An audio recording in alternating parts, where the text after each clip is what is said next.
Executive Director of the New Hampshire Food Bank. Welcome. Thank you. It's great to be here. You look beautiful. I told you that when you first walked in. I didn't miss you. It just looks so good. Well, it's Hunger Action Month, and I'm really trying to do my part to wear orange every day, so it's a little bit of a challenge. But what's the significance of orange for Hunger Month? Well, orange sort of brings awareness to hunger, and Hunger Action Month is it's a national movement, which is really a way to mobilize individuals, businesses, whoever that can.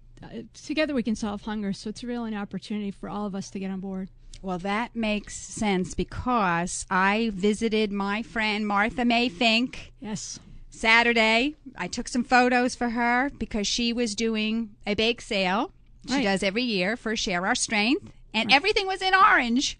Oh, yeah. I was there as well, and there's always something good at Martha's Bake Sale, but yes, everything was in orange. Martha's Bake Sale. So Share Our Strength, the food bank, does have something to do with Share Our Strength? Yep. So we host a program called Cooking Matters, which is part of Share Our Strength, and it's really teaching people how to cook and prepare nutritious meals on a budget, and it has classes for children to adults to seniors, just trying to provide the skills, and it's a great program. We've housed it for about 9 years now, and it's requested throughout the state because it really gives people the basics to thrive and survive and eat healthy meals. Now, let's go back a little bit, Mel. The food bank, it is statewide, right?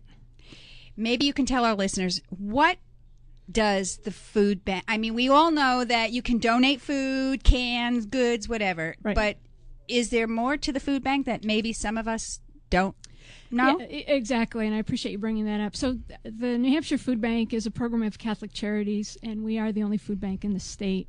We receive no federal or state funding for food distribution, so it's, again, food funds and friends in the community. We distribute donated foods and supply other resources to just...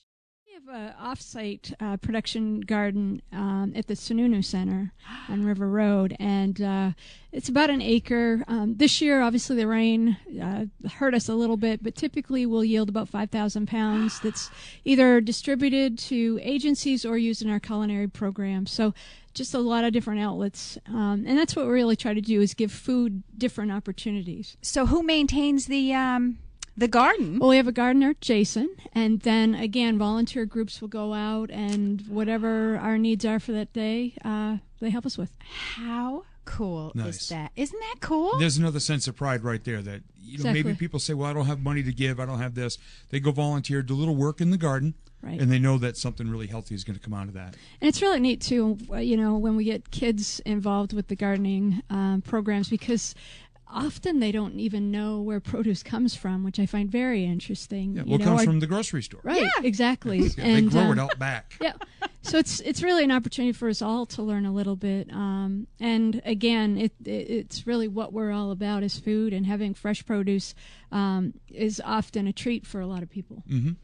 And we were talking about the culinary program that you have there too. A lot of these kids, and adults who are learning a new trade, right, who have lost jobs and now are being re-entering with a different trade because of you guys.